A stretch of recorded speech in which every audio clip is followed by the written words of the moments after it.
Okay, I want to show you insulation supports. Um, this is a crawl space, and actually this is my home. It's a close to 70-year-old home that we used to get quite cold during the winter months, so there was no insulation in the crawl space.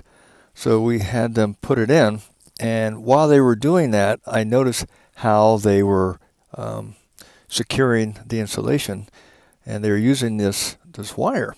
And I looked at that and I go, you know what, we can do that at our factory. So we've actually made these insulation supports. Both ends have an angle cut, and we've done quite well at selling them. But it's really quite easy, and I'll show you one here. I'll just take one out.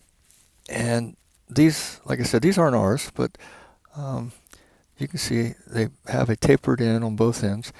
And what you do is you put your insulation up between the joist, and then you just take one of these insulation supports and push it up in there. And the tapered end grab into the joist, and it holds the insulation in place. Now you're supposed to do that every 24 inches, every 36 inches, but sometimes you just have to put them where you can because it's like in our case, there's a lot of plumbing. But it's a good application to secure insulation.